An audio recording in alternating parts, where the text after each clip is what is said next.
Hey guys, David Mason Barkhausen here again. Sorry about that abrupt cutoff on the last video. I don't know, this camera can only last 10 minutes or something. So let me go ahead and finish. We're almost done.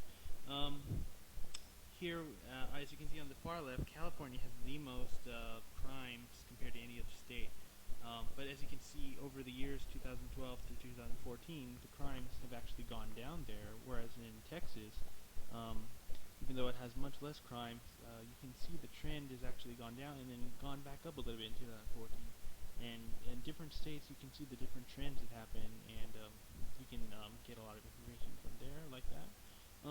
But if we're going to go into more detail, say looking by the different crime categories, you can see all the different crimes by state and category. So as you can see, in California, there's still a lot of crimes over there. But if you look at all the different motor vehicle thefts here, some interesting fact you might not know is that there's actually more motor vehicle thefts in California than in total number of crimes in most other states, um,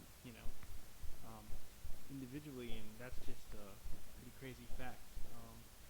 And it's good to know for students who want to be going to school over there in California, because this is the kind of information that is useful from gleaning from an OLAP database, and I think it's very useful and it demonstrates what you can get from it.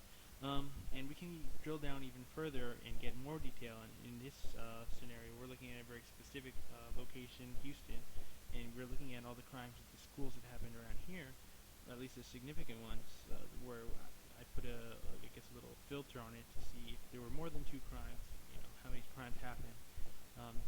There's actually, more schools in the Houston area, but these are the significant ones. And as you can see, the University of Houston has way more crimes than other schools in the area. But you can also see that the number of crimes there has gone down significantly from 119 crimes in 2012 to just 63 in 2014, and that's a very significant drop, and I think that's a good trend. Versus, say, the trend at the University of Texas MD Anderson Cancer Center, which you can see, even though it has far less crimes than the University of Houston, the number of crimes there has actually gone up from 2012 to 2014. As a matter of fact, it's already almost half of in 2014, it's more than half of the number of crimes that's going on there at University of Houston. Um, and yeah, so you can get a lot of useful information, very specific information, and for these different campuses, and it's good for students to be aware of what kind of environments they're going into and the safety of those places.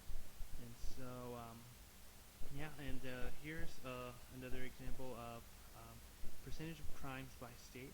And as you can see, well, you can't actually really see here, but there's a spike on the right side of each of these years, and that corresponds to the state of Vermont.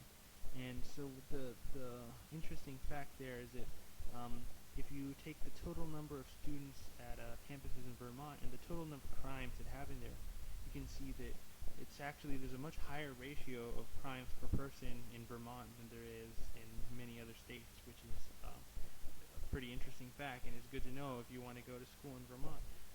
Just be on the lookout. Maybe that's just something about the kind of environment that they have up there. And so that's all I had on the OLAP Multidimensional Crime Database, and it shows what you can do with knowing how to make a multidimensional database.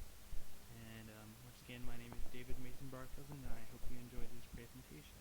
Thank you.